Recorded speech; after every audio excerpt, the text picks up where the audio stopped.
Hi, everybody. I want to welcome you all to the first Palm Beach Poetry Festival. I am thrilled and delighted that you're with us. You're in for a real treat. I want to say that this event is really all about you, giving you the pleasure that only poetry can give, but also giving you moments to carry into your workaday lives. If we succeed in making this festival memorable to each of you, then you can be our ambassadors in the community at large. We want to increase the demand for poetry here so that there'll be festivals like this annually, God willing. I am very, very grateful for all of you and your support by coming here and buying tickets. It's very much appreciated. But talking about gratitude, I must just thank a couple of people now. Our corporate sponsors, Morgan Stanley and the Palm Beach Post. We have four-time National Poetry Slam champion Patricia Smith.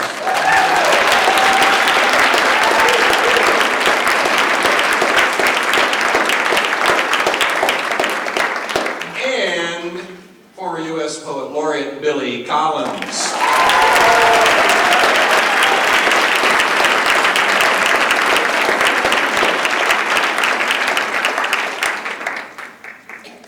Now there's a topic that we're supposed to be adhering to, but I don't know how long we're going to adhere to that topic. But anyway, there's a topic that has been promoted, and you might have chosen to come here because of that topic. I don't know. But the topic is from Wallace Stevens' essay, came out in 1942, The Noble Writer and the Sound of Words. And in that essay, he says more than once that poets help us live our lives. Basically, in the essay, he addresses a contrast between poets in the past and modern poets, and how modern poets have to deal with the pressures of reality a little bit more than those poets from the past. For the modern poet, the idea is that it's a more complex world, it's a more chaotic world, it's a more difficult world to understand. That's for the poet and for us. But the poet is able to look at that reality and with the imagination take that chaotic, confusing reality and turn it into something that we can all understand, and thereby help us to live our lives as we better understand that chaotic, complex reality. So that is supposedly the focal point of tonight's discussion. And so let's begin with Patricia, since she's right here closest to me. And Patricia, what do you make of that? What do you make of that topic? Poets helping to live our lives. Well, I've been thinking a lot today about how I first was introduced to poetry. Our mic is not on. I was thinking a lot. Did you guys hear me in the back? No, barely. Hello. Is that okay in the back? Yes. Okay. As I said, I've been thinking a lot about how I was introduced to poetry, and it was very superficial. You know, I was in Chicago, where I'm originally from, and there was a poetry festival. It was 5 hours of poetry over the course of a winter afternoon. It was a program called Neutral Turf, and so it brought together so-called performance poets, academic poets. You know, Gwendolyn Brooks was sitting there waiting her turn to read after high school students. And, you know, my initial thing was, let's go get drunk and watch the poets. This will be really funny. You know, let's go see them make fools of themselves. And I got there and realized that Chicago, the town I'd grown up in, had a very vibrant literary community I knew nothing about. And so I decided I'd talk to the people who looked like they knew, and they introduced me to the open mics, and you know. But at first it was just a social, it was my social circle. You know, it was a recreational activity. I mean, it was great, it was fun, I was meeting lots of people. And I think there's stages you go through. And eventually I realized that I had begun to write poetry that if no one ever saw it or heard it, I would take it out and read it to myself, because it went from a recreational exercise to the way that I process my life. And I think that's what we need to look for. I think that's a stage when a poet realizes, I can't not do this. And so, in helping us, and I've had some major crises in my life where if I didn't have either poets or, poetry community or poetry, I would not have made it through. So I think we need to look at, I like to tell students that I see poetry as a second throat that I have, and everyone has it. And it's been dormant in most of us, but once you discover it, it's not something that you're necessarily doing for audiences, it's something that you need to do to complete yourself. And that's what I'm going to say to open this up. Very good, very good. But don't, Sharon, we were discussing earlier, if you're trying to write poetry to help others live their lives, you've had some interesting experiences with your students, helping them to live their lives, who in turn then are going on and helping others live their lives, or wasn't it something like that? Yeah, when we were talking about, excuse me a second.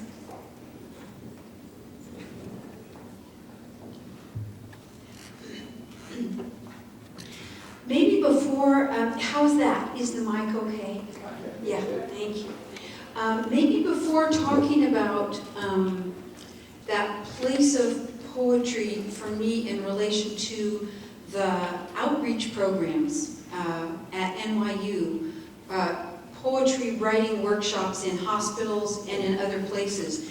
Having heard what, and I'd love to talk about that in a few minutes, having heard what Patricia just said, I was thinking about, back in the day, the sources of some of my earliest exposure to poetry. And rather than being communal, for me there were poems I ran into, and I'm not sure, I can't remember how I first ran into them, that I would say to myself, walking to like junior high or walking to high school, like mantras or like encouraging sayings that would get me through that walk and keep me going and get me in the high school gates.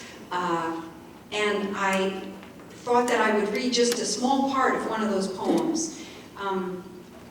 A poem that was completely mysterious and obscure to me, except when it got to this point. Well, I'll just read about 5 lines before the point that I used to say to myself.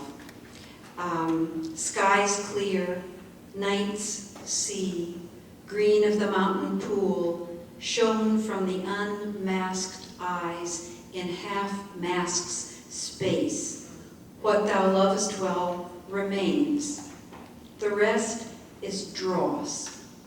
What thou lovest well shall not be reft from thee. What thou lovest well is thy true heritage. So I used to say that to myself because someone had said it.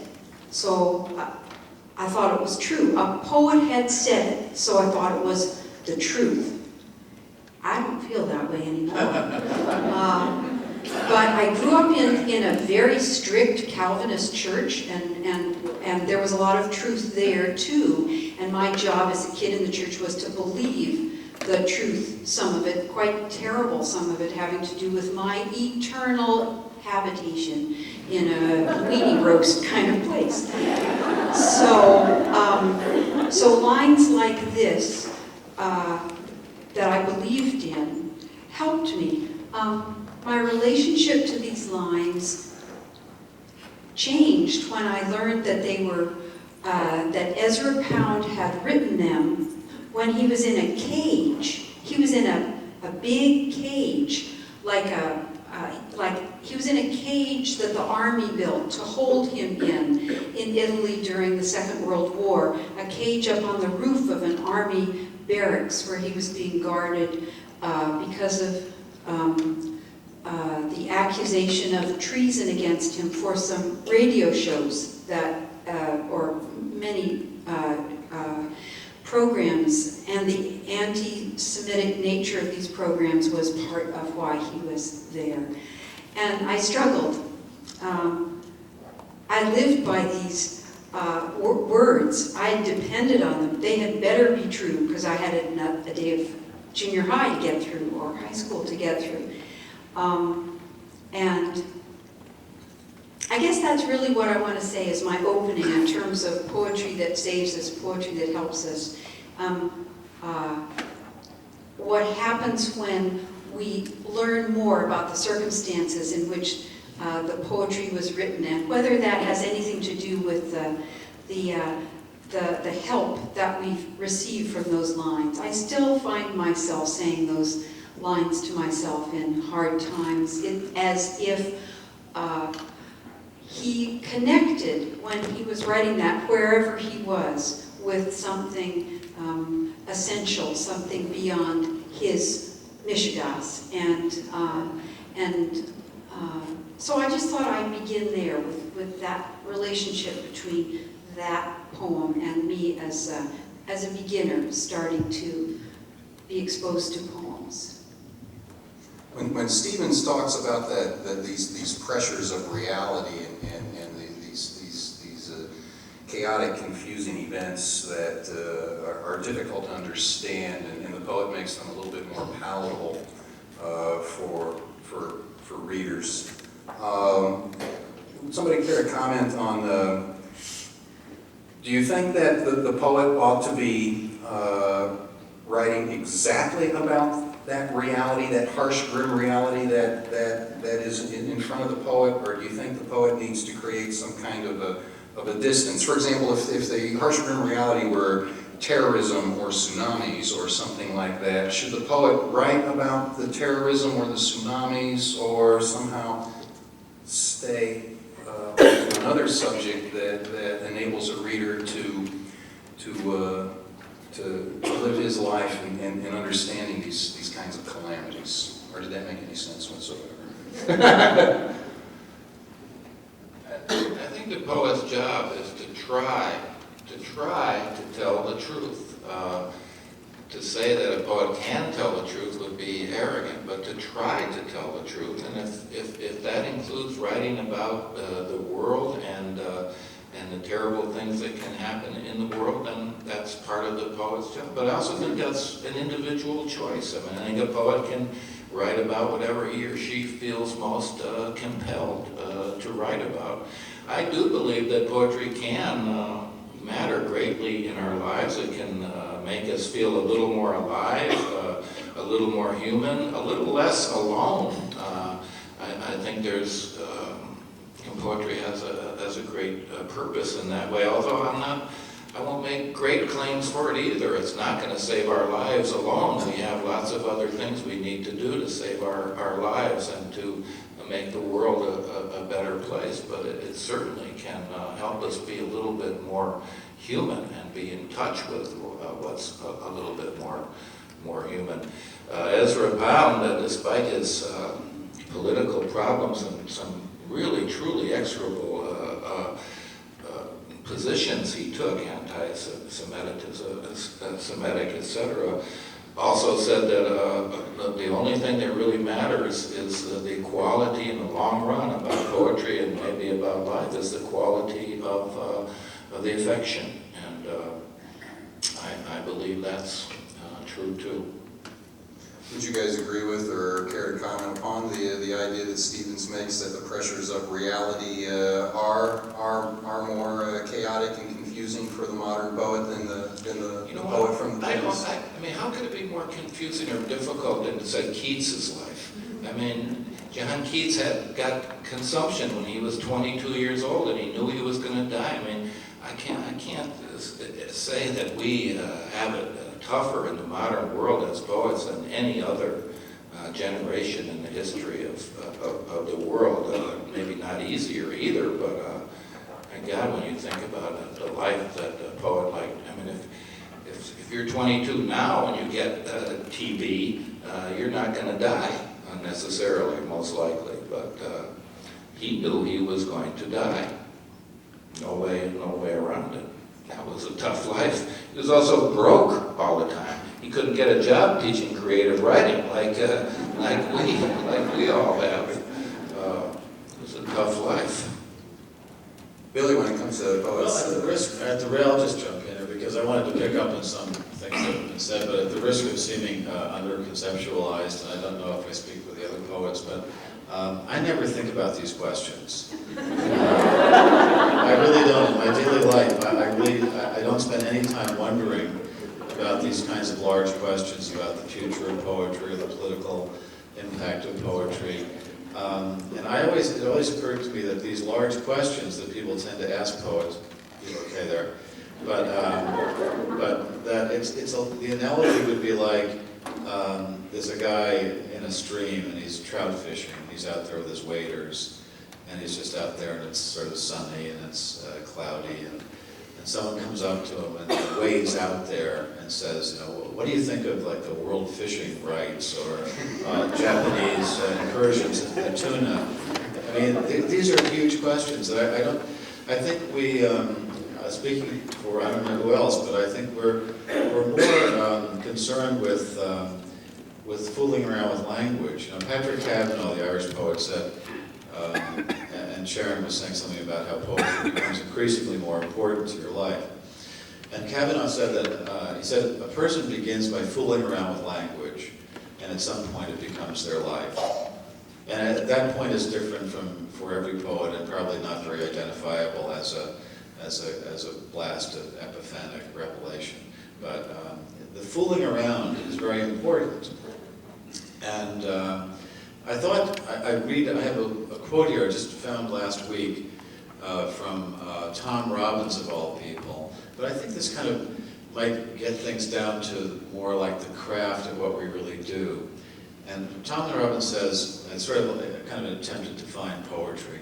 He says, poetry is nothing more than an intensification or illumination of common objects and everyday events until they shine with their singular nature, until one experiences their power, until we can follow their steps in the dance, until we can discern what parts they play in the great order of love. And how is this done? By fucking around with syntax. So,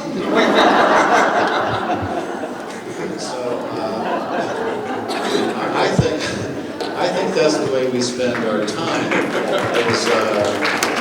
Is for some reason we four, and again I presume to speak for us, stay up late at night moving words around like little pieces of dollhouse furniture, trying to make the arrangement as good as we can.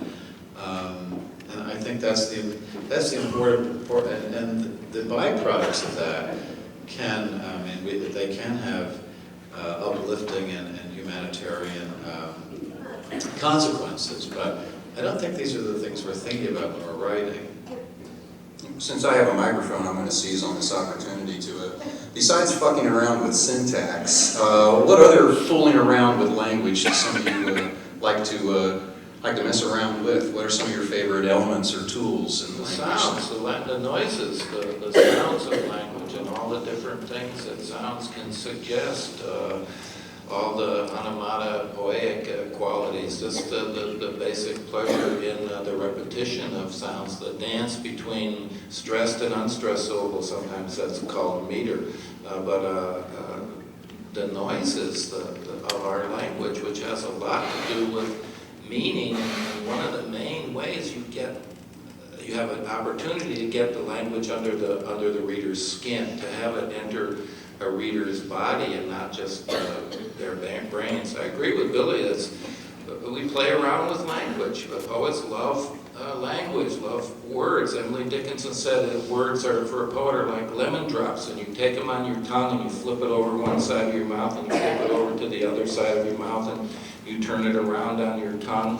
Mr. Frost said words exist first in the mouth and not in books, and I think all of us have a basic kind of primal interest in language in that way, and I think it's dangerous to think that we have some kind of deeper or more complex, or we have deeper philosophical or blah blah than most people. I do think we primarily like to play with language, and if something happens, if something is discovered, well, then we're lucky. the thing is, the play can get serious. And William Matthews said, poetry is an opportunity to be playful and serious at the same time. Sure. And just speaking of sound, Kenneth Koch had a good kind of demonstrative definition of what poetry is. He said, this is prose.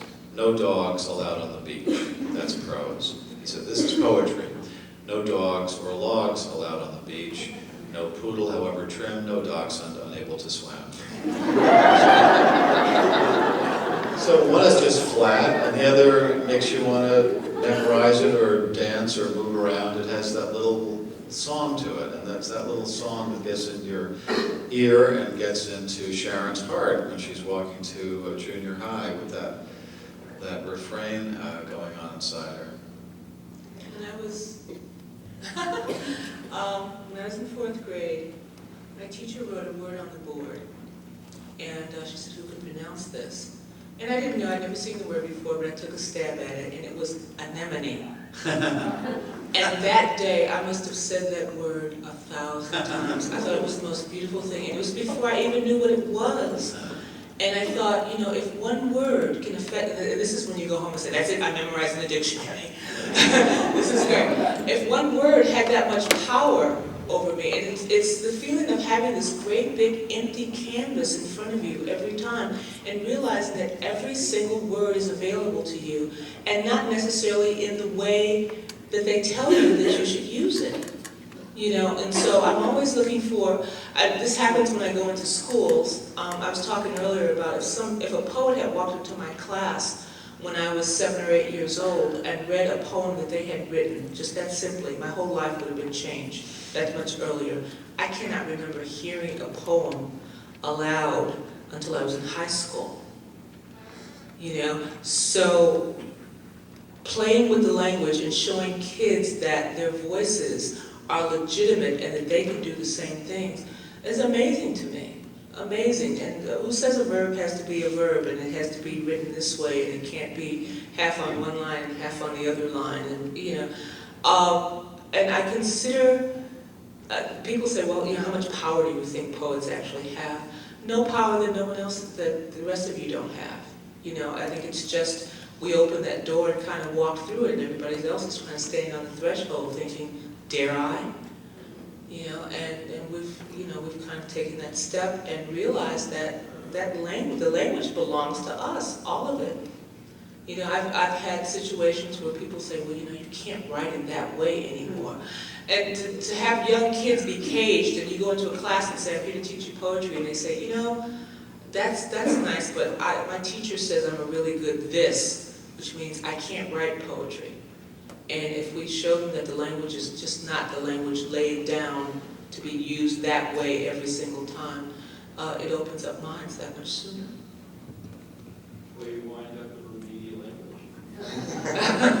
You run remedial English, that's right. That's right. Or, when I was in grade school, I was using words that were bigger than the words I was supposed to use in my neighborhood that year. So 4 big beefy white men from the Board of Education came down. They locked me in a room because they thought, she can't possibly know these words. And they said, okay, write something to prove to us, which was amazing to me. But yeah, you get tagged. If you start to play with language too early and too well, you get tagged as someone who's not going with the program. Did they think you were cheating or something? Why would they? I was throwing off the curve. They thought I must be copying from a book or something. Interesting, yeah.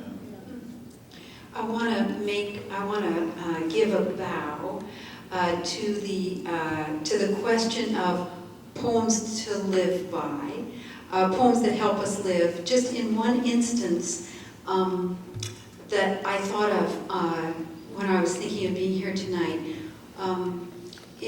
September 12th, 2001, I was supposed to go and give a reading.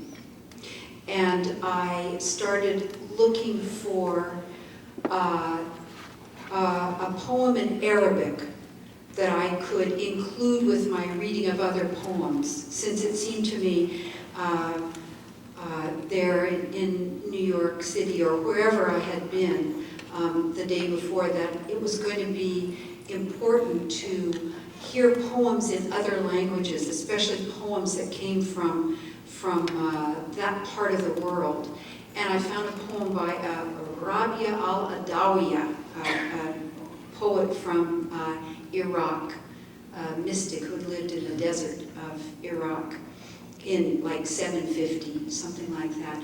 And the idea of us loving fooling around with language, the language we write in, I wanted to take with me for the rest of that fall on my trips, traveling, the idea of someone loving in the same way, to be fooling around with Arabic and writing poems which were a part of the worldwide, in space and time, poetry family in a way. So I also connected with this poem because of the fundamentalism in my own background. It's 7 lines translated by Willis Barnstone. Rabia al-Adawiya.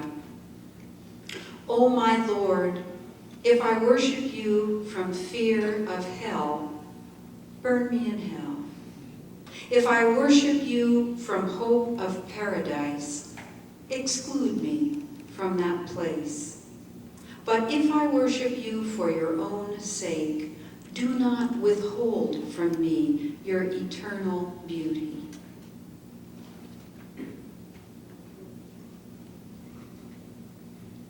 That could have been written yesterday.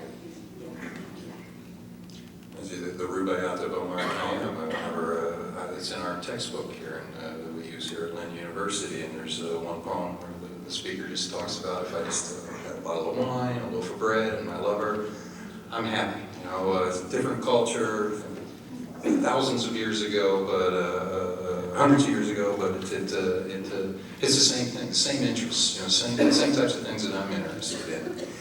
You guys were talking about starting points in poetry with sounds. What other kinds of starting points do you have for poems other than combinations of sounds or fooling around with language? Well, for me, it was jealousy. When I was in college, I began reading poets that I wasn't just enjoying anymore, poets that were making me jealous of what they were doing. And I wanted to be like them, or try to be like them. So it was really, I was spurred by envy. And I think, I mean, you know, no one's smart enough just to go in a room and invent poetry. The reason all 4 of us write poetry is that we started reading poetry. And, you know, I think Borges said that writers are just readers who are spurred to emulation. You know, we just started kind of copying and learning and stealing and borrowing and trying to put something together on our own. So I think it's important. I mean, jealousy might be a flip way to put the whole idea of influence, but I think it's important for younger poets to discover poets that make them jealous, to find poets that they feel they want to. You know, they'll read a poem in a magazine, and it's a mind-blowing, beautifully wonderful poem, and there's only one thing wrong with it, and that is that at the bottom of the page there's the name Sharon Olds instead of their name, and they feel if they could just white out Sharon's name and write their name in, they feel a lot better about themselves. And then sometimes they start doing that by writing like Sharon or like Reminds me of Franklin modeling Addison and Steele out of The Spectator or something like that. So who do you guys envy? Who did you model when you were starting? I'm always astonished too whenever anybody asks me, why do you want to write poetry, or why did you want to start writing poetry? I'm astonished when people ask that question, because the answer is, of course, because I read poetry that moved me and made me want to try to do that myself. There's no other way to become a writer than loving reading. I mean, reading for a writer is a primary activity and not just something you do when you're not writing your own poems. It's a primary activity. So I'm always astonished when I get that question. But I think all of us are influenced by probably dozens of poets. I know I was, and not only American poets, but all sorts of poets in translation. I think maybe my generation in particular was influenced by poetry in translation. It was in the late 60s, 70s, it seemed to be a great age of translation, and so dozens of poets. When people ask me who influenced you, I can only name the tip of the iceberg. Dozens, and not just poets, but fiction writers and non-fiction writers. Hemingway, all sorts of people. I think anyone who's taught has encountered students who want to write poetry, and when you ask them, well, who do you read? They say, well, I don't really read much poetry, and because they feel it will compromise their originality. If someone, they say that with a straight face and without embarrassment, but if a student walked into Juilliard for an audition and wanted to be a violinist, and the professor said, well, who do you listen to? And they said, I don't listen to music. They would call security.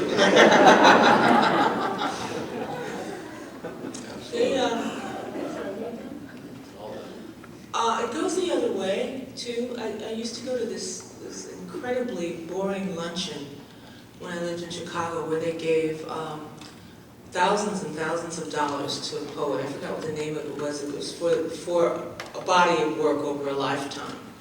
And they'd call the name, and the poet would get up. It'd be like the character in Charlie Brown, when the dust would come up. And they'd go out to the stage, and they'd put a book up in front of their face and read something, and I'd be going, what?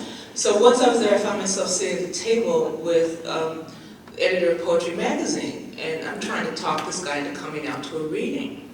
And he says, we get 70,000 poems a week in Poetry Magazine. I don't need to hear poetry. So I'm like, okay. So I think I got introduced to poetry by getting up on stage and doing it, and then becoming curious about who I can read. And sometimes that never happens to people. They go to an open mic and they stay there. They're becoming more, curious about poetry than they were. But I find these huge used bookstores and just take down, and I had the advantage of not knowing these names beforehand. I didn't know who these people were. But just going to the poetry section and reading a couple of poems and thinking, that's it. I love that voice, I like that voice, I like that voice. And it went like that, and I read and I read and I read, and one day I pulled out a book, and it was Stephen Dobbins. And I have never, my life has changed forever. And people always ask me, I get up and they say, who's your favorite poet? And people think that I'm going to say, I'm going to name a black female poet, because I'm black and female. You know how that goes. Especially in February, I'm really black and female. And for years, I used to say, I used to make up names and go, name some black poet and say, okay, that's what I'm supposed to do. And finally, I realized that it doesn't work that way. I read a couple poems by Stephen, and I realized that he brings back to the surface those little horrors that we all try to surface over. And I said, I want to talk about my life, and I want to talk about it in a real way. And that was my door right there. He said, and he kind of gave me permission to do that. So whenever anybody asks me, that's my guy right there. But because I got introduced to poetry by getting up and doing it, a lot of my favorite poets are, pump jockeys, secretaries, ex-convicts, people who on a Sunday night have to be at that open mic as opposed to all the other places they could be, and they're just driven to read what they have written because they've got this thing to say, and they, for once, have an audience that's entirely focused on them. And their poems are the ones that I really sit up and take notice. Billy, you mentioned the fooling around with language, and eventually something profound comes up. Would any of you care to comment on, do you find yourself ending up with talking about the same profound things time and again? Are there any thematic topics that you find yourself revisiting time and again? Don't look at me, Billy. I never read that same thing twice. There are 4 or 5, right? There are 4 or 5 themes, and Willa Cather said, that humankind has only 5 or 6 stories to tell, and yet we keep retelling them as if we've never heard them, as desperately as if we've never heard them before. So there are just a few stories, and there's nothing new under the sun in terms of topic or themes in poetry.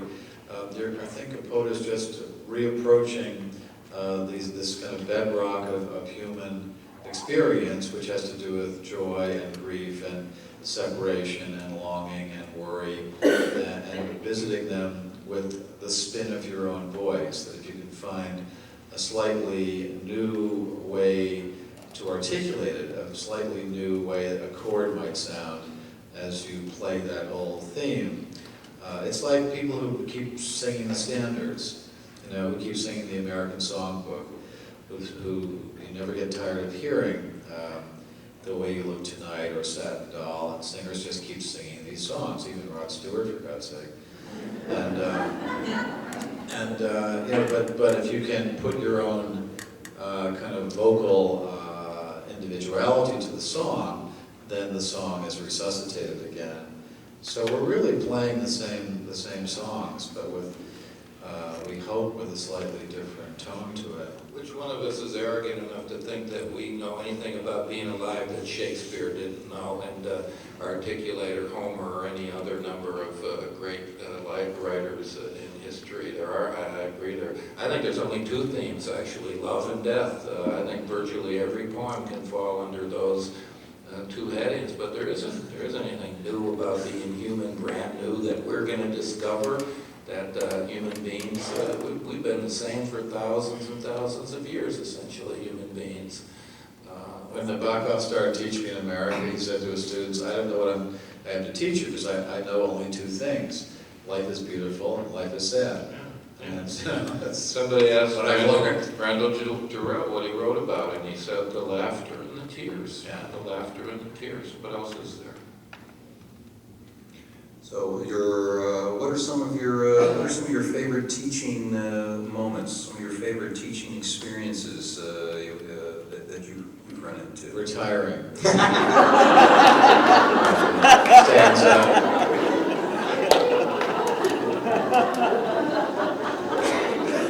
Putting down the chalk. Can we get back to the themes, though, for a second? Because I came a little prepared, slightly unprepared, because I wanted to read a poem, which is by Edward Thomas, who is a kind of a contemporary of Robert Frost. Because I think one of the great themes, if not the great theme in poetry, is gratitude. And I think one of the things that poetry really does as a human benefit is that it acts as a counterweight against presumptuousness.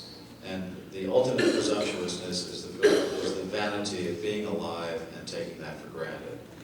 And I think poems of gratitude, and I think like all haiku are basically poems of gratitude. I mean, a cherry tree in bloom and then a dog barking is an expression of gratitude for the fact that you were there to witness that.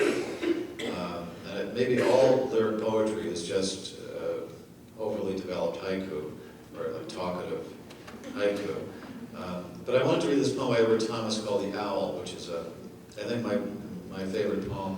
I mean, the poem that, not my favorite poem, the poem that kind of distills the sense of gratitude better than anyone I know. The Owl.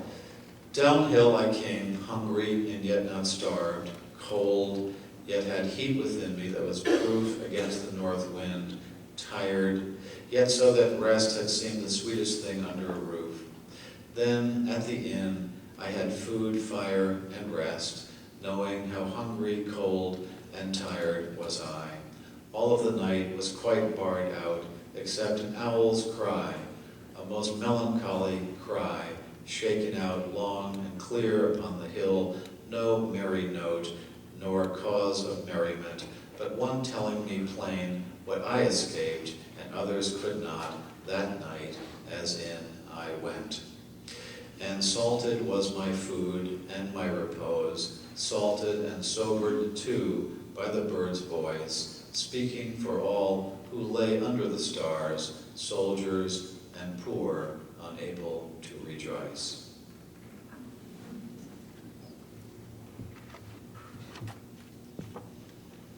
Well, we supposedly have some microphones, I think, set up, don't we? There's some, maybe there are some people in the audience who have some pointed questions that they would like to ask. While we're getting ready for that, I'll just say a word about the teaching that I didn't mention before. The outreach programs, the possibility of any of us who are interested in poetry starting poetry workshops and groups at so many places where poetry is so eagerly loved when it gets there. The program I know best is at NYU, where very special arts came and asked if our creative writing well, that's not really how it worked. A year later, I kind of fooled NYU into believing that it had been an NYU program all along. Actually, they came to me and asked me if I would teach it, and I started working at a 900-bed state hospital for the severely physically challenged in New York City. And that program is now in its 20th year. Our graduate writing students go to the hospital and work with residents in the hospital. And the friendships are very much two-way. There's a lot of knowledge about life and survival, suffering, and great character on the part of the writers in the hospital. And then the writers from the program are able to bring just all kinds of work by other poets that the writers in the hospital might not have seen. There's also a program at a women's prison and one in two kinds of high schools, challenged by being kind of so smart that they're smart Alex, and challenged in other ways. And there's also a workshop on a children's oncology ward, where our graduate writing students go and write poems with children and their parents. And that kind of activity of finding a place where poetry would be needed and loved that hasn't found its poet yet is something that I feel passionate about in terms of what you were saying before. Yeah. There's one of the faculty members on our staff is into the healing nature of poetry and how through reading poetry to people who are sick can actually make them feel better. It has that kind of power to it. So it looks like we have our microphones together. So if you are in the audience and you would raise your hand, we have people who can come to you. And here we have one right up front. If you could tell us your name. Is this on? Is this on? Yes. Yeah. Tell us your name and where you're from. I'm Chip Chapin. I'm from Lantana here in Florida. Question I have is, how do you feel, other than relief, that when you know your poem is done, when you don't need to work on it anymore, it's now finished? Well, it's time to get out and work on the next one, but who said that poems are never finished or only abandoned? Was that Valerie? I think they're finished. I never bought into that. I never abandoned mine. I mean, I abandon unfinished poems by throwing them in the wastebasket. But when I feel a poem is finished, I think it's cooked.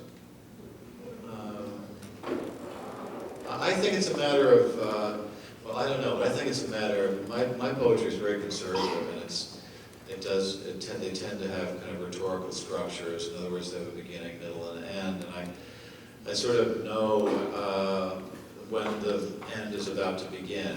You feel this is last, it's about to exhaust itself, or more possibly speaking, it's found its destination, because I think of the poem as a sort of bit of imaginative travel. So when it arrives, it's as conclusive and final to me as a train pulling into Grand Central Station. It's found its destination and it's over.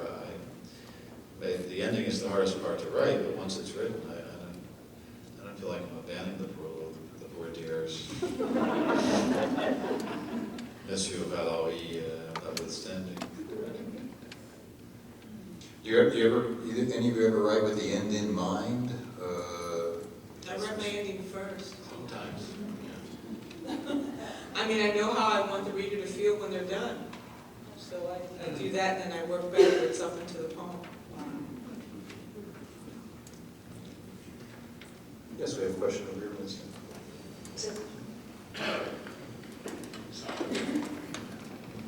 Your name, where you're from?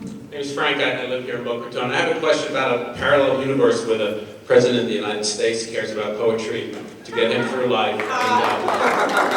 And as another president who called on Robert Frost and Maya Angelou, he has summoned each of you individually. You've gotten a call about a week ago to read some of your work, or a piece of your work at George W. Bush's second inaugural. I was wondering if you have something in your own body of writing that you, just off the top of your head here, would think would be appropriate to read, and what kind of message you would send to the nation that you think is worthwhile. Thank you. Jeez. Jeez. Oh, you read today in that class, Tom, would work well.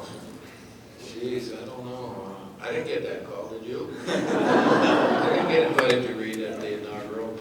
I think understatement would be the way to go. Yeah. Sure. Simple words, one syllable. That's a tough question. There's probably too many Republicans in this room for me to get into that. Seriously, yeah. There's only been 3 poets who've read it inaugurals. Frost. And Miller Williams read it at Clinton's second inaugural. I read it Mayor Daley's inauguration in Chicago.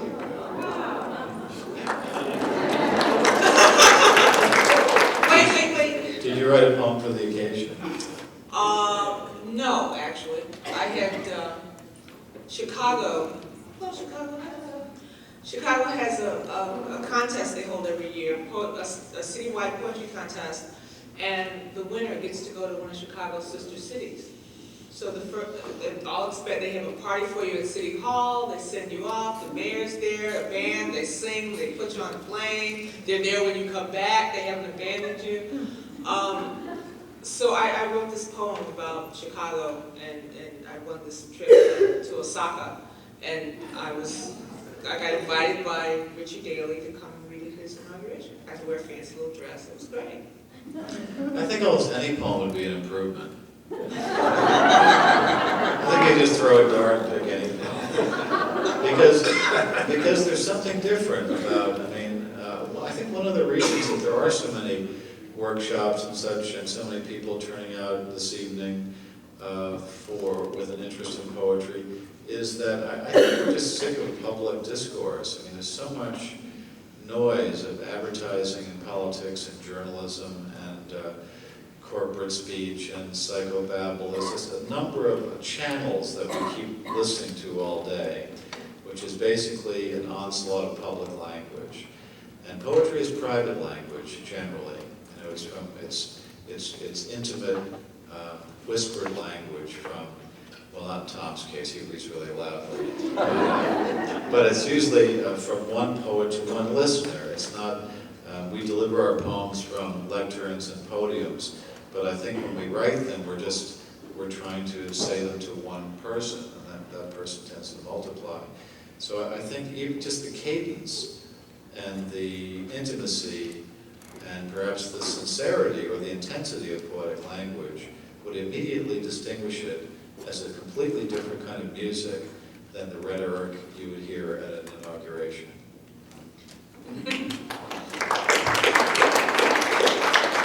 I didn't pick a poet. I'd read Whitman.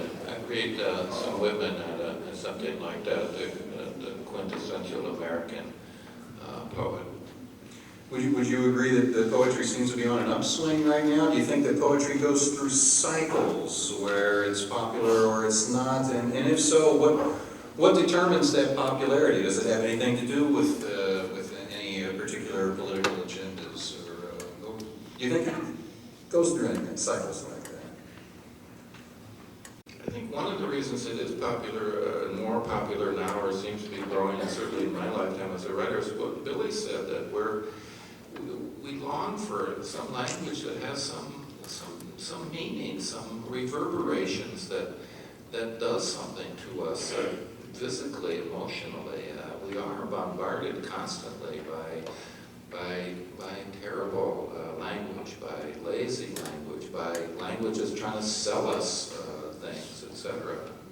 If there's any particular reason for this resurgence of poetry, which undoubtedly is happening, I think that's why.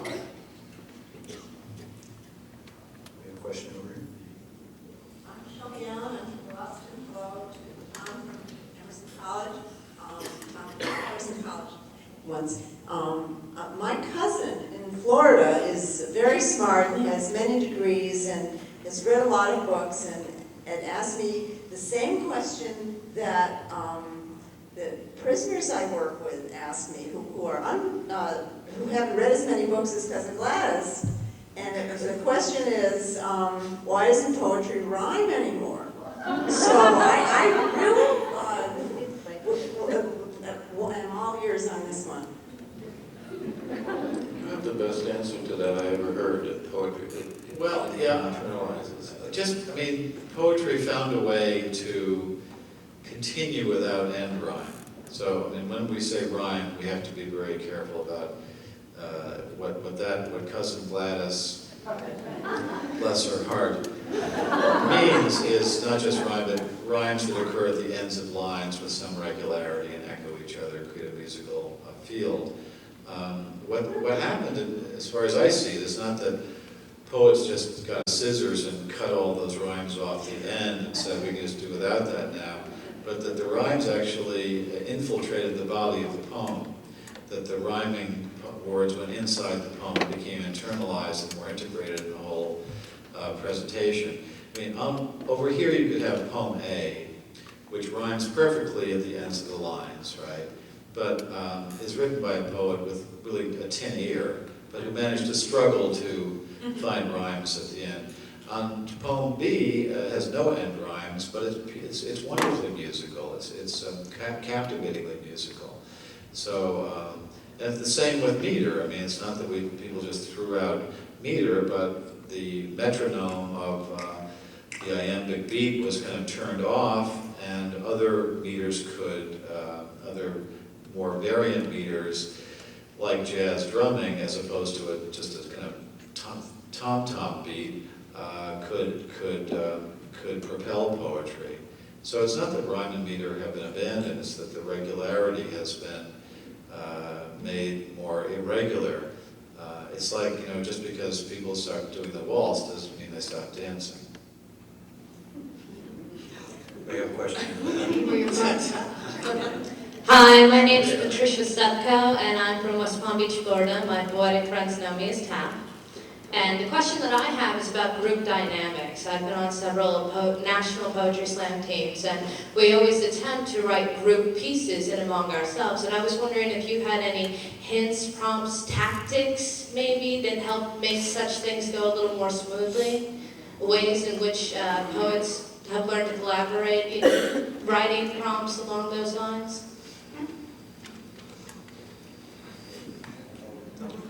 Well, I just explained what happened to rhyme, so I'm resting.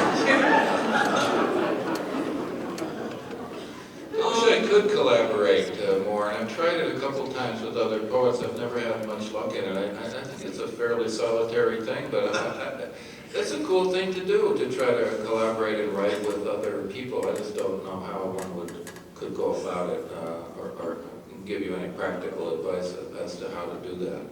It's the kind of collaboration that I've seen, particularly in the slam, is, everybody writes on the same topic and then they just kind of layer over each other, which is one thing where you're concentrating on the music.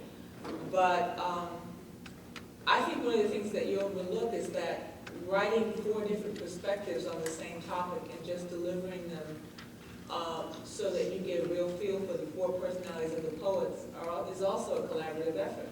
I mean, it doesn't have to be, rehearsed over and over and over, and it doesn't have to be when you're here, I'm here, and the drum comes in, then you come and you loop around me, and then I'll say this word while you're singing this note, and, it makes it really difficult when the poem gets lost in there. If it's over-orchestrated, people will go home saying, wow, they really performed that. Nobody missed a beat, but what was that poem about again?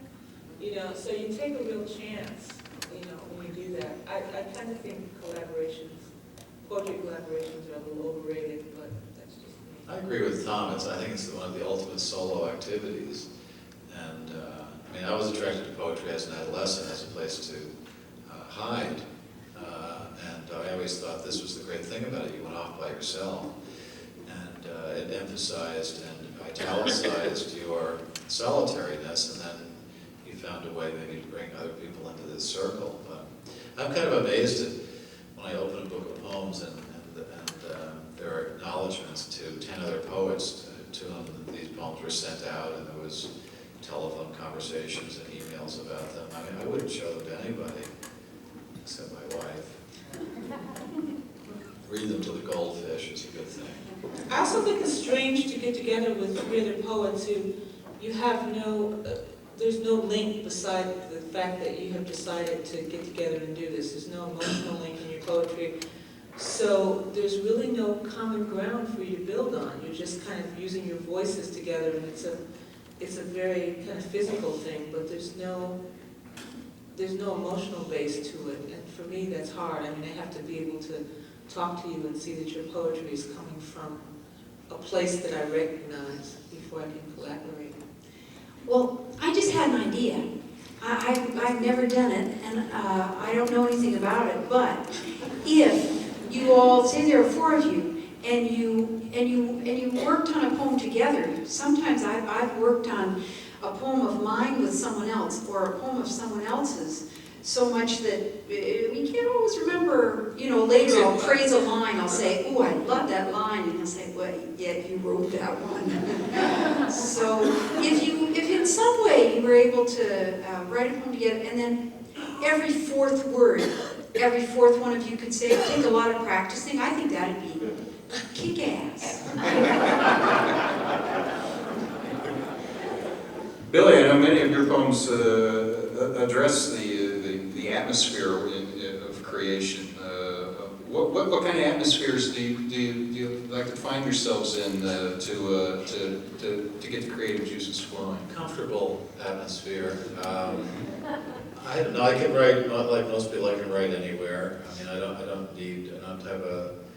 I don't sit down and say, I close the door to my study and say, I'm going to commit an act of literature this morning. And usually thoughts and images come kind of unbidden, and you just have to have your, I don't know, it's like getting hit in the head with an acorn. Something starts the process, but I think what you learn as a poet is to recognize that a thought, not even a thought, I wouldn't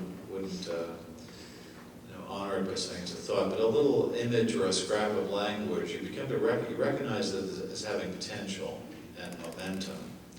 And a lot of these little beginnings of poems, the fluff that poems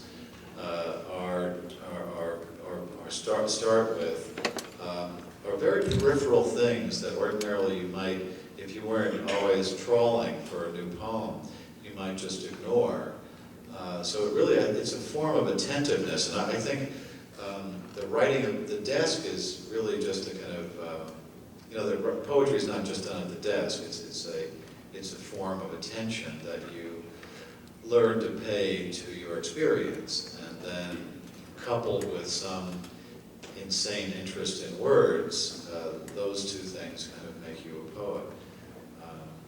So I don't have a pipe or a collie or a special library where I write. I just write anywhere. I assume we have a question over here. My name is Maria Hall, and I'm from Delray Beach, or that you love. Do you ever have that confliction? Well, I'll start off.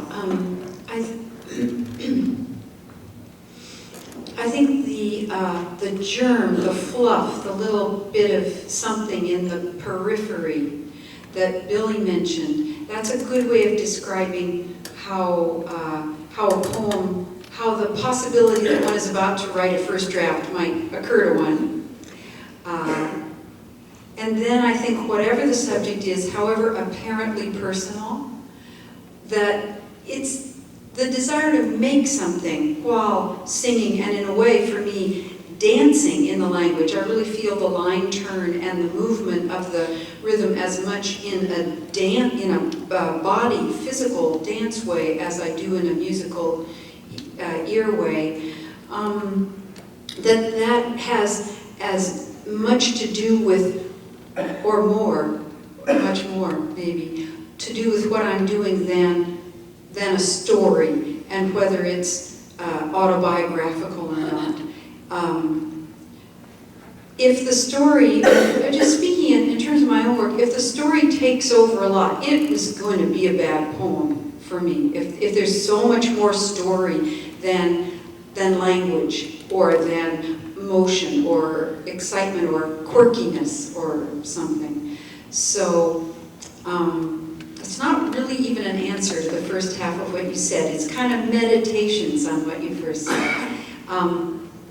But in terms of writing poems that are about other people, I would imagine that all of us up here have poems that we've written. I'd be interested. I sure do have bunches of poems that I've written, which I never show anyone, and I won't. Not because I think they're bad poems, but just because they're maybe tell a story that isn't mine to tell. Even if they work. Most of the poems I don't show anyone. It's an act of mercy on my part not to show it to anyone, because they just didn't work.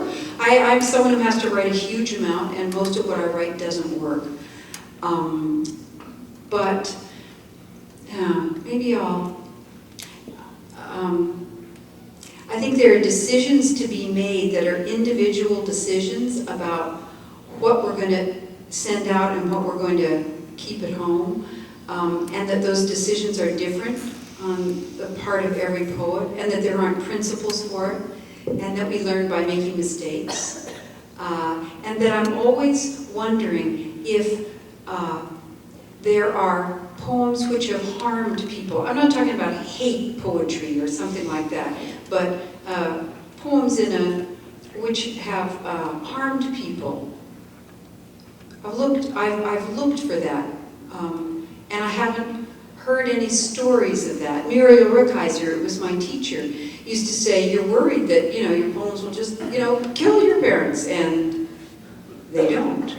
You're worried that she would talk about the worry of her parents finding out that she was gay, that it would just, destroy them, and it didn't. And that was a parallel for her about what's in poems. I can tell how distressing a subject this is to me by how woolly-mouthed I've been for the last half hour as I've been speaking. I think there's something cultural that comes into play, because African Americans on a whole are very, very, very secretive. You don't tell anybody about therapy, or you don't tell anyone that your husband is beating you, or you don't, So my mother calls me and threatens to die every day. Because I have a very, I'm an only child, so my mother was the person who, took me to church and combed my hair and, spanked me or whatever. And my father was the person I told all my dreams to. So when my father died, my mother and I kind of looked at each other like, and you would be who? And we have a really, really, really, really difficult relationship. And because poetry is the way I process the world, I have to write about that. And my mother, although she will not set foot into a poetry reading, is horrified that I write anything personal about my marriage, about her, about my father, about my past, my home life, bad things people have done to me, bad things I've done to other people.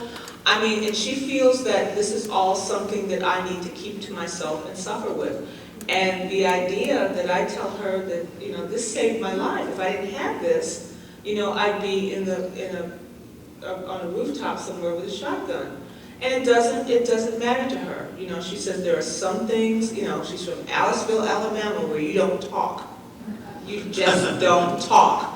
Okay, so when I tell her, oh, I just went to, you know, wherever for a reading, it was great, and she feels like I must have spent 45 minutes reading poems about her. And I'm sure she's kind of wounded by it without knowing exactly what I'm reading, but I've tried to come to terms with her by telling her if I don't read this, I can't move forward with my own life. And it's not just, sure, there's some poems I have like Sharon where you read them, you stuff them in the kitchen drawer, and the very act of having written them and being able to pull them out and read them when you need them is enough. But some of them, I will read a poem and have someone come up and say, geez, I have the same relationship with my mother and I didn't know anybody else did. And you know, when we're talking about writing for that one person, you have to imagine that that one person is in every audience, and sometimes they come to you and say, here I am. So who are you to keep that, you know, that experience to yourself when someone else needs to know that they're not alone? So I try to explain this to my mother. She's like, could you get a job at the post office? They're hiring at the post office. My father once came to a reading I gave, and I was reading a poem that had some kind of autobiographical stuff, and then right in the middle of the poem he said, that didn't happen that way.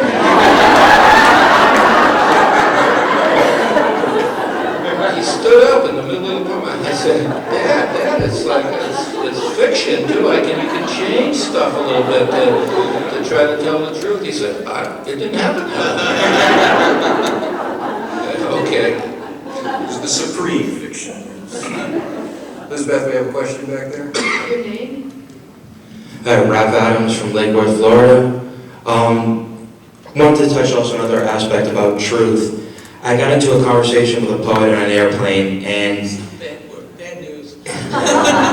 we had talked, I had mentioned I was having a little bit of writer's block and was running out of aspects of my life to write about. So is it ever okay to write about experiences through other people?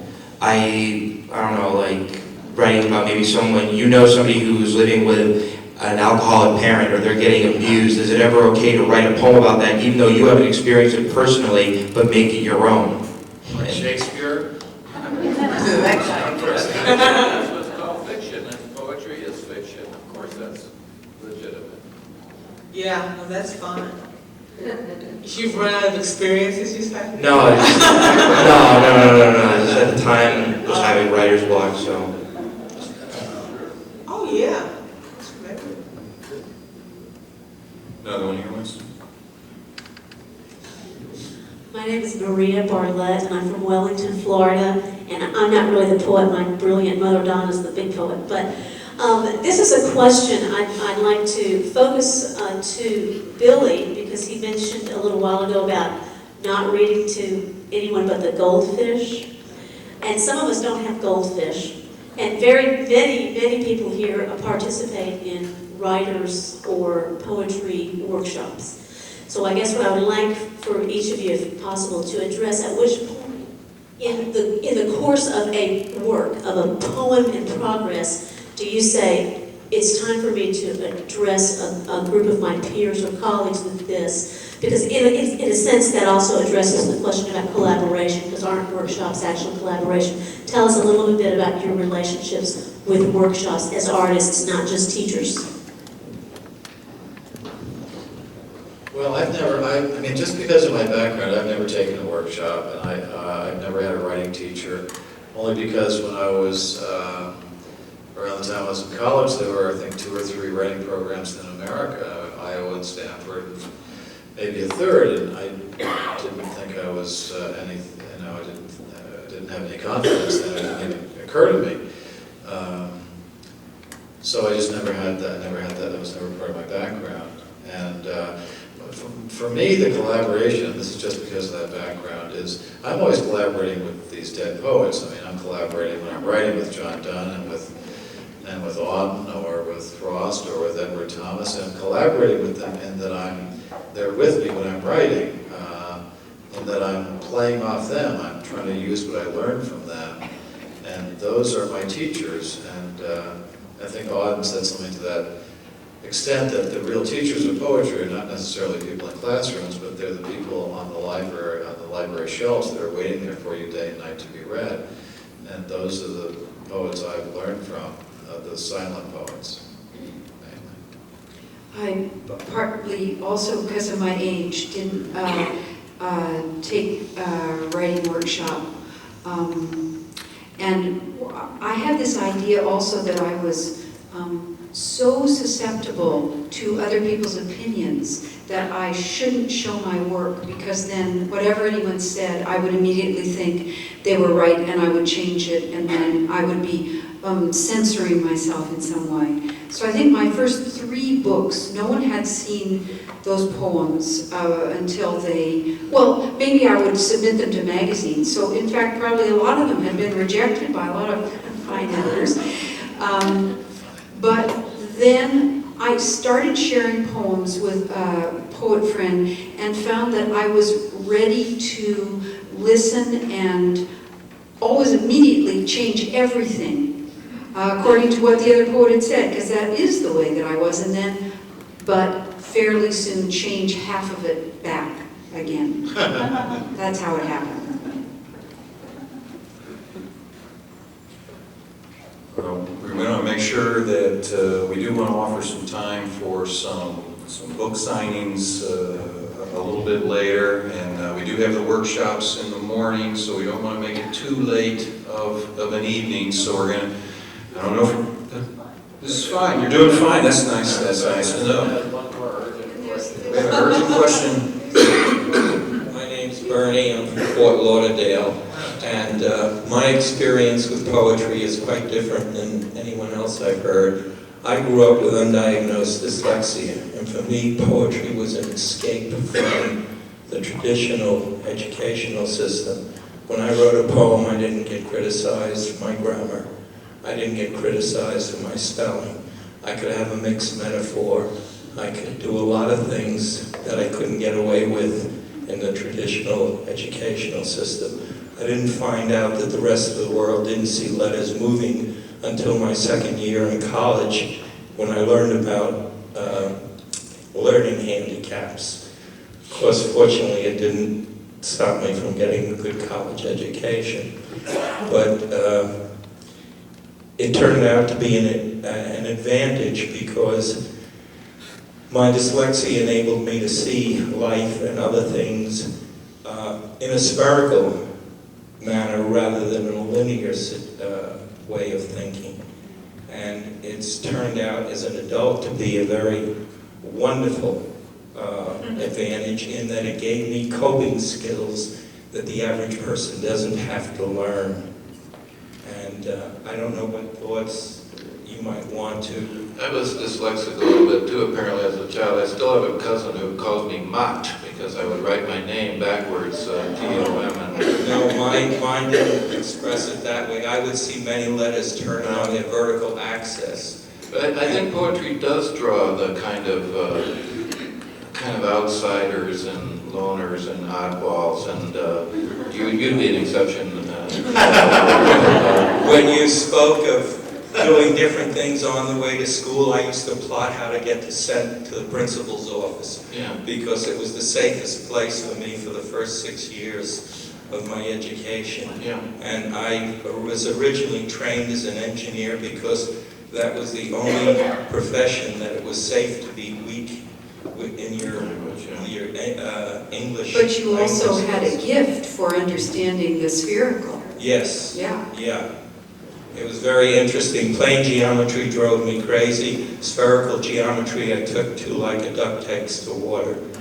And I'm in my 7th, 8th, 9th, and 10th careers. And when I train people in communication skills, and they ask me, well, what is the most important thing to do? I tell them you have to learn to listen to the spaces between the words.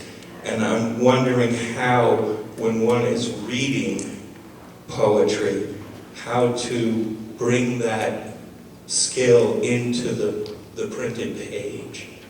How that pacing can be introduced. How, in a sense, it would be as if we were reading the libretto to an opera. How can we cue that? Or how does one cue that into their written work? Well, poetry by its very nature is a written form that leaves space around itself. That's one of the basic ways to distinguish it from prose, which is continuous and fills any vessel that it's poured into. Henry Taylor has, for me, the only unassailable definition of poetry, which is that poetry is an arrangement of lines whose length is determined by some principle other than the width of the page.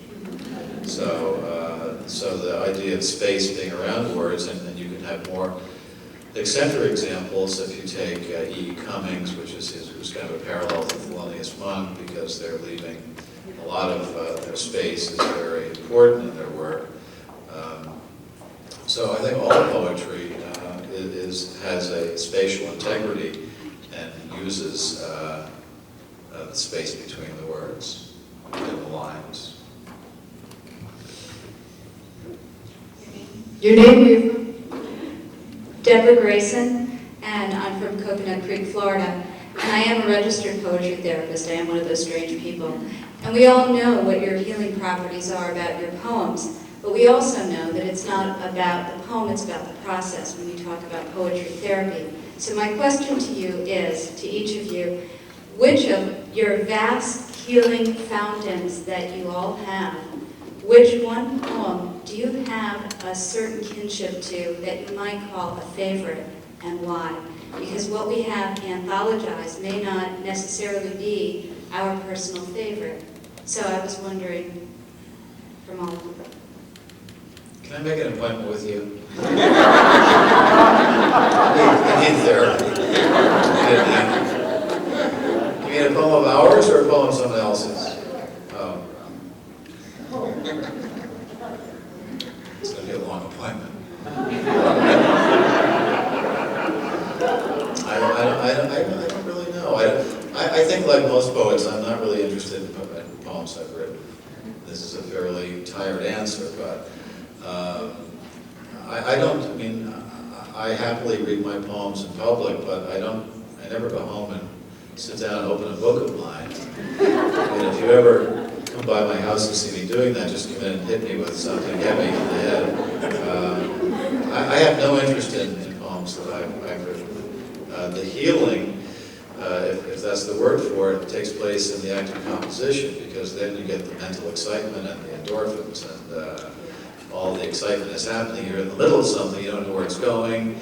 There's an unseen destination that you're driving toward, and you're in a kind of negotiation with the Dictionary of the English Language, which is not cooperating, then this line, then suddenly starting to cooperate. That's very exciting. And so its composition is the thrill. Once it's done, it's cooked, and it's just serve hot, serve heated, or what it is, whatever the cookbook says. My father was murdered when I was 21, and I wanted to write about him. I loved my dad. I'm a dictionary definition of daddy's girl. So I started to write. I was very lucky that I had this poetry. I'm going to work it out in poetry, and I kept writing and writing.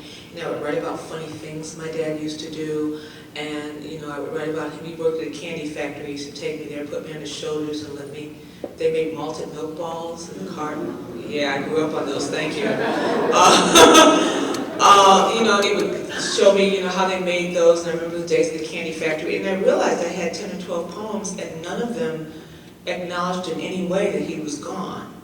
So I spent years working toward actually being able to state in a poem that my father was not there anymore. And when I finally got to that point and was able to do it, I realized that what I had, by that point it was like 20 poems, and each one got closer and closer, was just like each one was a session of therapy. I come to terms with what I'm going to miss most about him and what I'm going to miss, the things he said, because I had no relationship with my mother at all. My father was it. That's what I had. So when I was able to say that he had gone in a poem, I not only had something that worked for me and showed me how powerful this thing was that I held in my head, but also that I could take out to, at the time, the community that I was living in, there was a lot of loss, and people were trying to figure out how to deal with it, and I was able to say, look, look where I moved from this dangerous place in my head to this safer place, and it was poetry that did it, and you have access to that too. So I think that one illustrates that. Yes, Winston. Hi, my name is Helen Mandelbaum. I'm from Boca Raton, and I have two comments and questions. I really think of poetry as music, and that it's most powerful when it's read out loud. And I get from Sharon Olds and from Patricia Smith that is very meaningful to each of you. For Patricia Smith, I want to ask you if there's any kind of connection between slamming and rap music. That's number one. Number two, I wanted to talk with Sharon about your poetry, which I have just recently been introduced to. We keep talking about the healing nature of poetry, but sometimes it's very important for the poet to say things in such a way that people will understand very, very tough things, as in your poem about the dead Armenian child, which, if it had been said in prose, would not have gotten to the gut of the reader. And I really see you as a person with a great social consciousness, and as a person who has tremendous courage. In fact, I told a friend that I think, aside from there being a poet laureate, there should be a prize for the most courageous poet, and I would elect you for that. So that I'd like you to comment on where that comes from in you, that sense of the importance of talking about those kinds of issues, and in the way that you talk about them, where you lead us first to a very beautiful image of a sleeping child, and then in the next breath that this is a child who has been murdered. And you did this with your hands when you went like this. That's the rhythm of your poetry as well. I want to take the slam question first.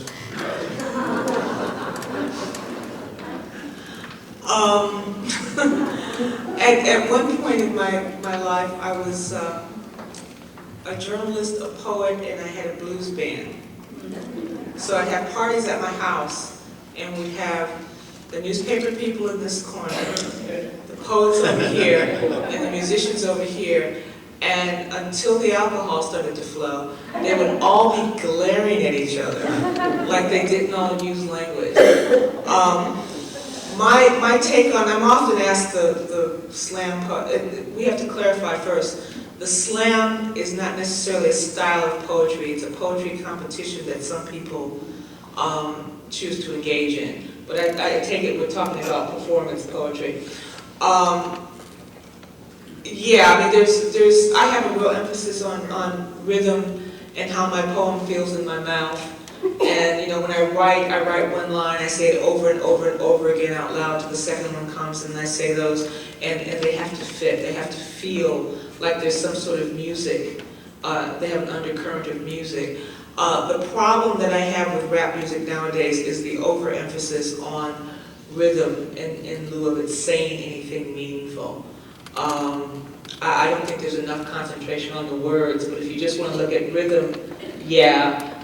If you want to compare them as, artistic offerings, I would say that poetry wins hands down. And there was a time when I thought that rap was, sort of an urban poetics, and now I feel it's become more of a money-making scheme than anything else. I get shot for that. Not here. Yeah, not Boca Raton. What's Boca Raton's famous rap group? Where's the club? Where's the club? I was at the country club earlier. I was shocked that I was there. It's pretty cool. Somebody's gonna come in here and throw us out of here. Yeah, Tom and I were like, just be cool. And we have some ID plays. I just want to say quickly, thank you for your extremely generous comment. I am a very chicken person. I'm a real chicken. Anyone who knows me will tell you that easily. And I just think that for all of us, there are subjects which drive us for whatever reason to try them. We're just driven to. And most of what I've written about the outer world is so bad that no one's ever seen it. I wish that okay, so I'll just stop there.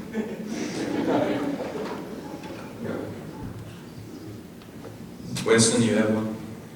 My name is Nicole Stone and I attend Lynn University. I just have a question. I've always wondered, after I've read poetry and analyzed it, from either people who are still alive or have long been deceased, when you write poetry, do you only have one mindset for what each line can mean, or do you have like a myriad of different meanings for each line?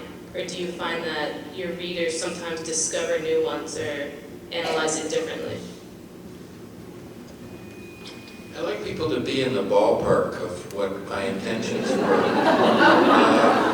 But yeah, there are, people do make discoveries and say things sometimes that I say, yeah, that's right, that's a perfectly legitimate reading. But if you're writing a poem, I don't know, on one subject and the reader is completely reads it as something else, then that's a problem. But I blame that on the poet always, never on the reader. I mean, if a poet is not accessible, if somebody is completely misreading a poet, most of the time, I think that's the poet's fault and not the reader's fault. If somebody's reading carefully and honestly and with an open heart and they are completely misreading you, I would look at that as my problem and not the reader's fault.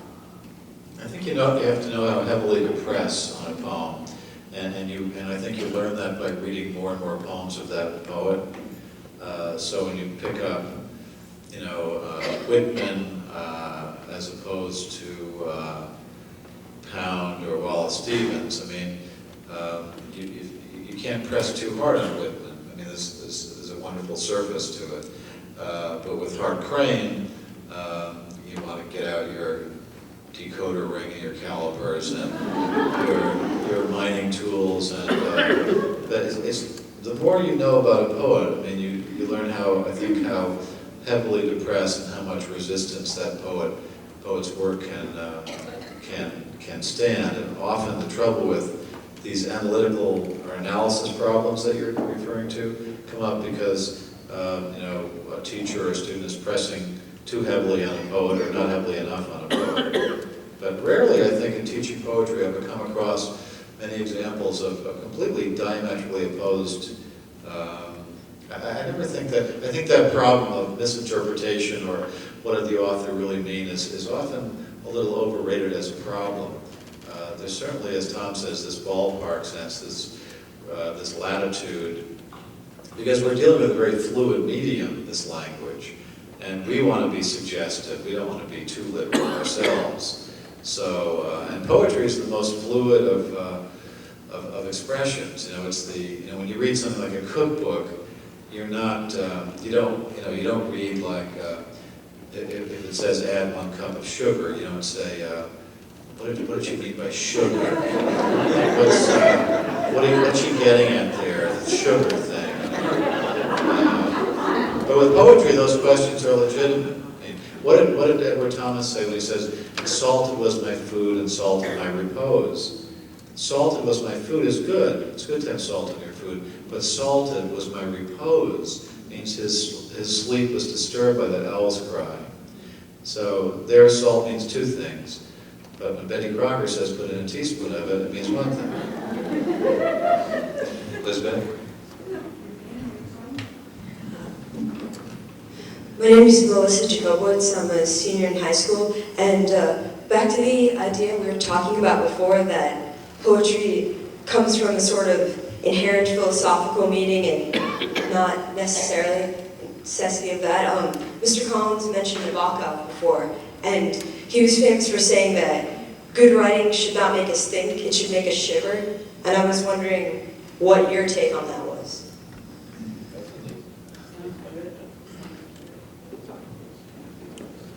Well, I don't know. What do you think about that? I think prose makes us think, and poetry should do. I think when I think we're also driven to poetry not just by this love of fooling around with language, but we're driven to poetry when we find that something has to be said that goes beyond the boundaries or the limitations of prose into some suggested area that we're not even sure of. When you wrote essays in school, or when you're probably still writing essays, bless your heart. The idea is to stay on the topic, right? And the teacher will say, in the third paragraph, you kind of drifted away from the topic. And in poetry, the whole idea is to get away from the topic. Is to kind of float around imaginatively and arrive at 2 or 3 other topics, or at no topic at all. So, given that kind of drift, I would say that thinking is not really an adequate response to poetry.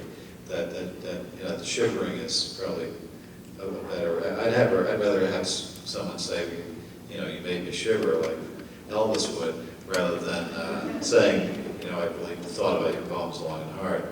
So wouldn't you say shivering is a good reaction? Yeah. Shivering timbers, whatever that means. Yes.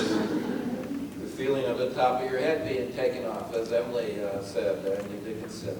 She read a real poem and felt as if the top of her head was taken off. She meant that she had some literal physical response. That's the shiver, that's sure. We'd like to be there to fan her brain, so just give her an extra shiver.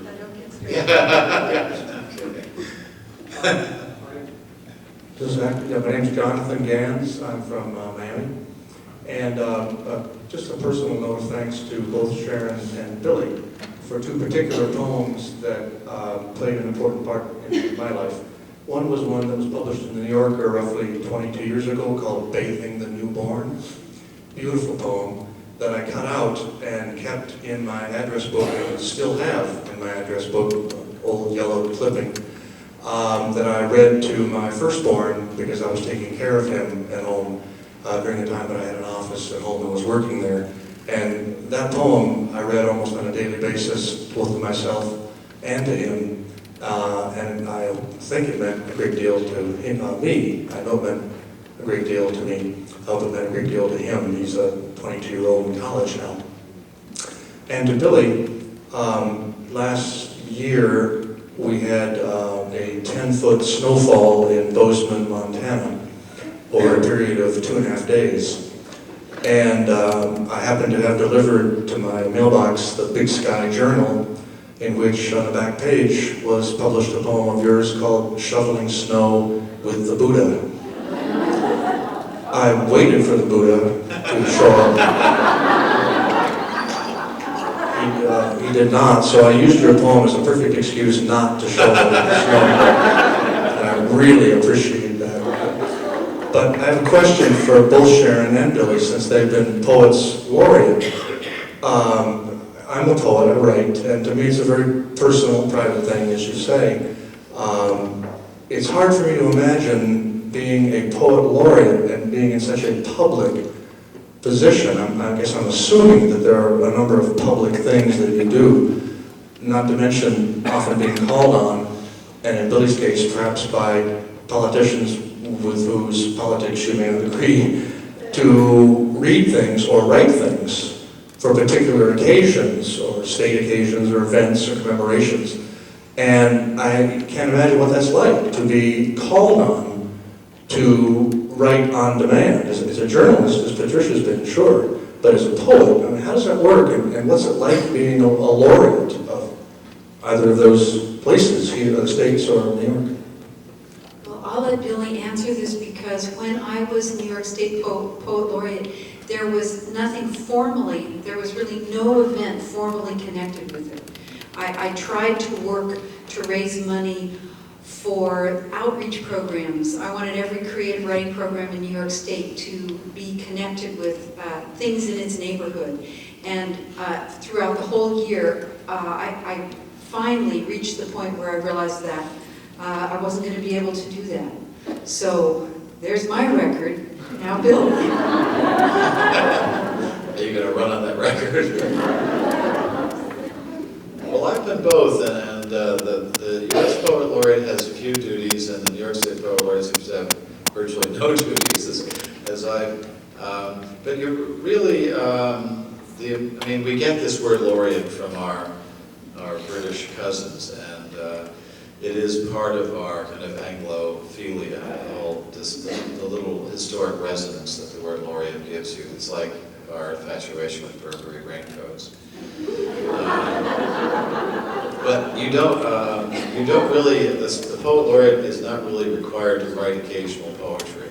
I did have dinner with the British poet laureate Andrew Motion when I was in office, and the British poet laureate is called on to, if a viscount or duchess breaks her toe, he is to.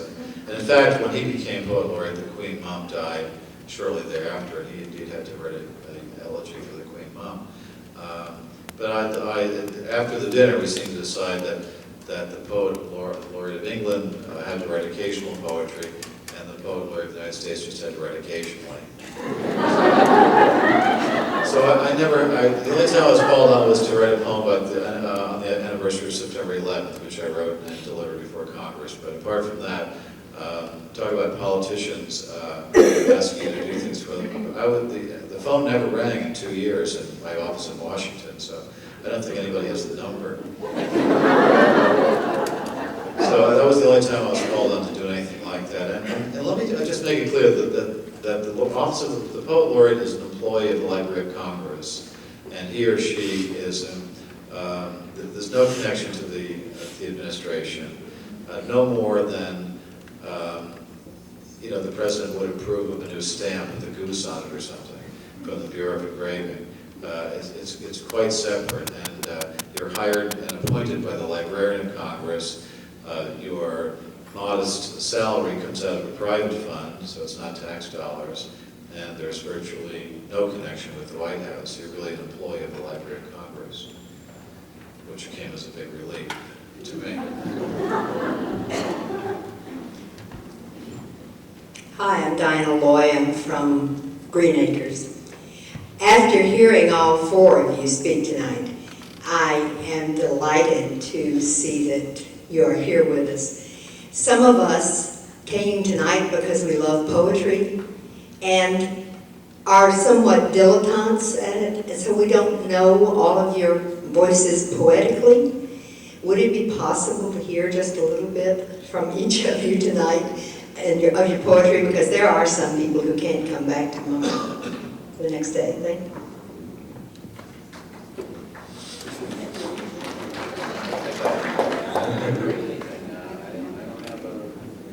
Well, they could bring books up from the back.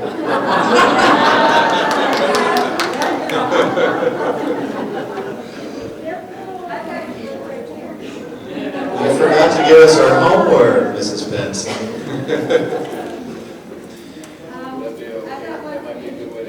That might be a very good way to end, because it is getting late, and each poet can choose a poem then.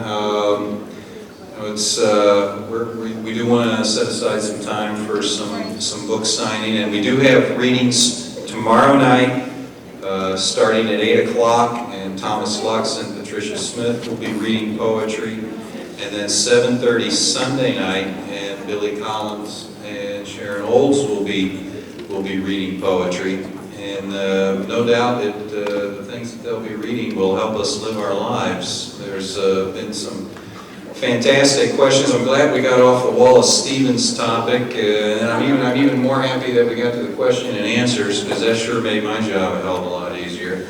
And could I make one brief announcement? The two folks who were not able to get here by this afternoon, I'm wondering if Jenny Russell is here. Jenny, would you stand up?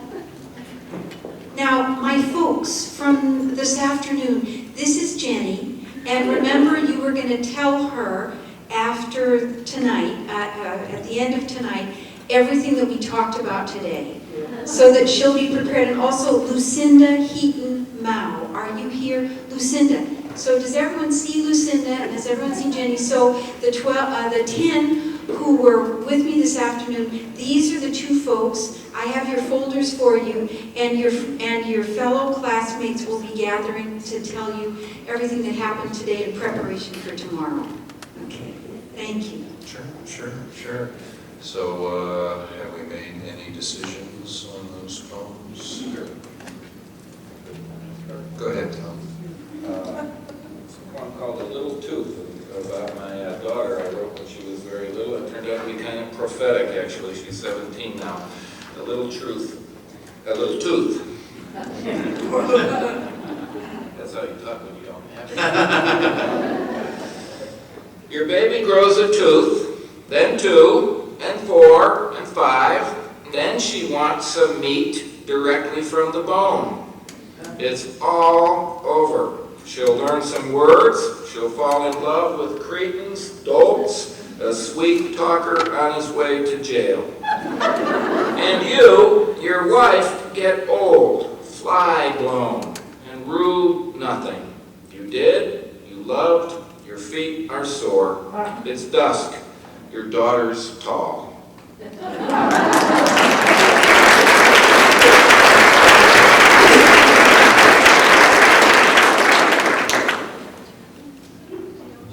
Yeah, do you want me to read it while you're thinking? Yeah, well, shivering or thinking. Well, I'm going to read a poem only because it mentions Florida.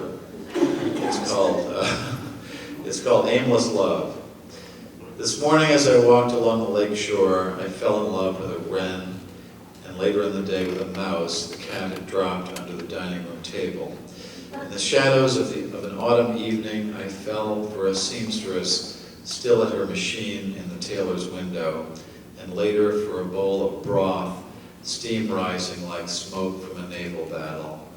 This is the best kind of love, I thought, without recompense, without gifts or unkind words, without suspicion or silence on the telephone. The love of the chestnut and the jazz cap and one hand on the steering wheel, no lust, no slam of the door. The love of the miniature orange tree, the clean white shirt, the hot evening shower, the highway that cuts across Florida. No waiting, no huffiness or rancor, just a twinge every now and then for the wren who had built her nest on a low branch overhanging the water, and for the dead mouse still dressed in his light brown suit. But my heart is always propped up in a field on its tripod, ready for the next arrow. After I carried the mouse by the tail to a pile of leaves in the woods, I found myself standing at the bathroom sink, gazing down affectionately at the soap, so patient and soluble, so at home in its pale green soap dish. I could feel myself falling again as I felt it turning in my wet hands and caught the scent of lavender and stone.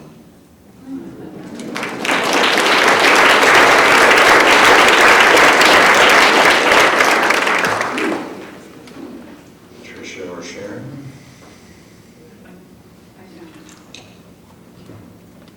Topography. After we flew across the country, we got in bed, laid our bodies intricately together like maps laid face to face, east to west.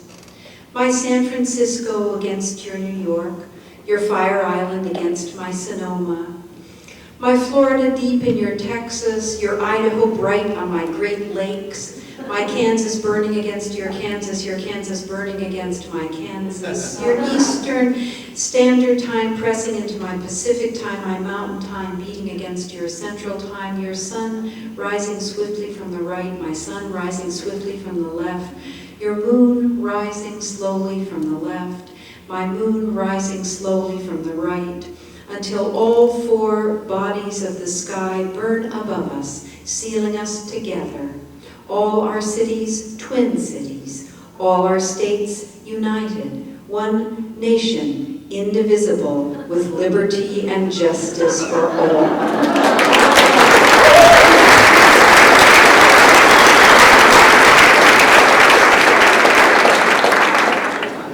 It's my nightmare. I'm going to follow Sharon Olds.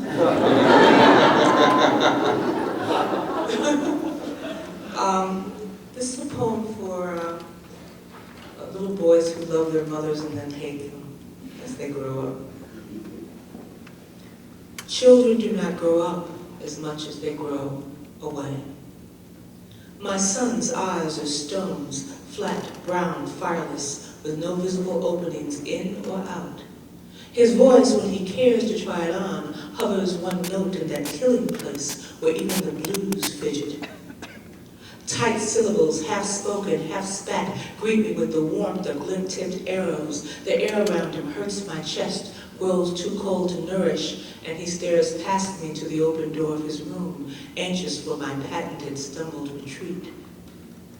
My fingers used to brush bits of the world from his kinked hair, but he has moved beyond that mother shine to whispers on the telephone, to the sweet mysteries of pearl buttons dotting the maps of young girls, to the warped, frustrating truths of algebra, to anything but me.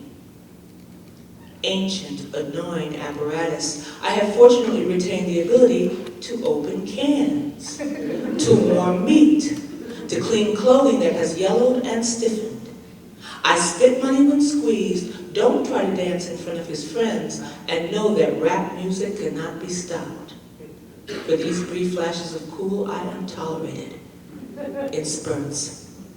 At night, I lie in my husband's arms, and he tells me that these are things that happen, that the world will tilt right again, and our son will return, unannounced, as he was, goofy and clinging, clever with words, stupefied by rockets, and I dream on that. One summer after camp, 12 inches taller than the summer before, my child grinned and said, "Hey mama, maybe a tree bit me." We laughed, not knowing that was to be his last utter innocence. Only months later, eyes narrowed and doors slammed. Now he scowls, facial hair, bits of muscle. He is pimp, homie, pistol. He is red eyes, grimy fingers, rolling dice. He is street, smoke, cocked cannon. And I sit on his bare mattress after he's gone to school, wonder at the simple of this motherless world, looking for clues that some gum-popping teenage girl now wears my face.